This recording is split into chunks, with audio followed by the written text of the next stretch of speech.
প্রিয় দর্শক, আসসালামু আলাইকুম। ইস্তাম্বুল তুরস্কের বৃহত্তম, জনবহুল এবং প্রধান সাংস্কৃতিক ও অর্থনৈতিক কেন্দ্র, যা ভৌগোলিকভাবে ইউরোপ ও এশিয়া মহাদেশ জুড়ে বিস্তৃত একমাত্র শহর। বসফরাস প্রণালী দ্বারা বিভক্ত এই ঐতিহাসিক শহরটি পূর্বে কনস্টান্টিনোপল নামে পরিচিত ছিল। প্রিয় দর্শক, ইস্তাম্বুলে যে কয়টা প্রাচীন এবং ঐতিহাসিক মসজিদ রয়েছে তার মধ্যে অন্যতম হচ্ছে মসজিদে আবু আইয়ুব আল আনসারী রাদিয়াল্লাহু তাআলা আনহু, যাকে তুর্কিশ ভাষায় বলা হয় এয়ুব সুলতান জামি। আজকে আমরা আপনাদেরকে নিয়ে যাচ্ছি এই বিখ্যাত সাহাবীর কবরের পাশেই নির্মিত ঐতিহাসিক মসজিদে। এমনকি এই এলাকার নামকরণ করা হয় প্রসিদ্ধ এই সাহাবীর নামে। এই এলাকায় রয়েছে অসংখ্য প্রাচীন মসজিদ। যেতে যেতে তেমন কিছু মসজিদ আমাদের চোখে পড়ল। এই এলাকায় রয়েছে হাজার হাজার কবরস্থান। আসসালামু আলাইকুম প্রিয় দর্শক, স্বাগত জানাচ্ছি মাহে রমজানের বিশেষ আয়োজন সিঙ্গার বেকো নিবেদিত তুর্কি কাফেলা অনুষ্ঠানের আজকের পর্বে। আজকে আমরা আপনাদেরকে নিয়ে এসেছি ইস্তাম্বুলের ঐতিহাসিক এয়ুব সুলতান জামিতে। এয়ুব সুলতান বলা হয় হজরত আবু আইয়ুব আল আনসারী রাদিয়াল্লাহু তাআলা আনহুকে। হজরত আবু আইয়ুব আল আনসারী রাদিয়াল্লাহু তাআলা আনহু এমনই একজন সৌভাগ্যবান সাহাবী, যার বাড়িতে মেহমান হয়েছিলেন স্বয়ং হজরত মুহাম্মদ রাসূলুল্লাহ সাল্লাল্লাহু আলাইহি ওয়াসাল্লাম।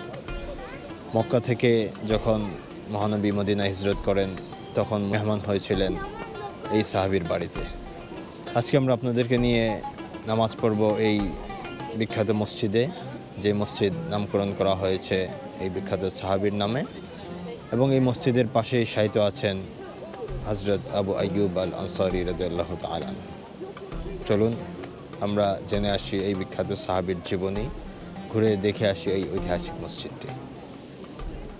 এই মসজিদটি 1458 সালে নির্মাণের নির্দেশ দেন ইস্তাম্বুল বিজয়ী সেনাপতি সুলতান ফাতিহ মুহাম্মদ। পরবর্তীতে 1766 সালের ভূমিকম্পে মসজিদটি ক্ষতিগ্রস্ত হলে পুনরায় এটি নির্মাণ করা হয়। মাঝে বড় একটি গম্বুজ দিয়ে তার চারপাশে আরও 8টি গম্বুজের মিশ্রণে নির্মাণ হয় এই ঐতিহাসিক মসজিদটি। মসজিদের বাইরে দুটি বিশেষ জায়গা রয়েছে। একটিতে রয়েছে অজুখানা, আরেকটিতে ঐতিহাসিক বৃক্ষ সম্বলিত জায়গা, যেখানে অনেক জাতীয় প্রোগ্রাম অনুষ্ঠিত হতো ওসমানী আমলে। এই বিশাল দৃষ্টিনন্দন এয়ুব সুলতান মসজিদটি তার কবরের পাশে অবস্থিত। বাইরে খোলা চত্বরে রয়েছে চোখ জোড়ানো পানির ফোয়ারা এবং হাজার হাজার কবুতরের মেলা, যেগুলো এই মহান সাহাবীর মাকবারা চত্বরকে করেছে আরও বেশি মনোরম। প্রতিদিন লাখো পর্যটক ভিজিট করেন এই জায়গাটি।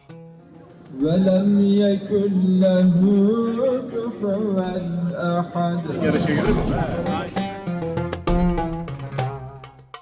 আমরা মসজিদে প্রবেশ করতেই দেখলাম নামাজের ইকামত হচ্ছে। আমরা নামাজের জামাতে দাঁড়িয়ে গেলাম। يا الله لمن حمده. الله أكبر.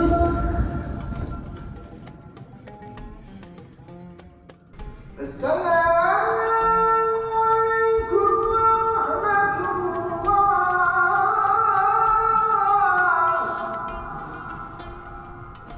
السلام عليكم ورحمة الله.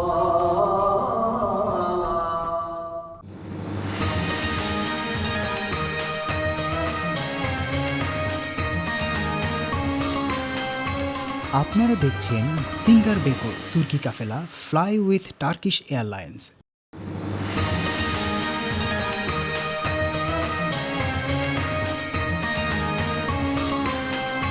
আপনারা দেখছেন সিঙ্গার বেকো তুর্কি কাফেলা ফ্লাই উইথ টার্কিশ এয়ারলাইন্স।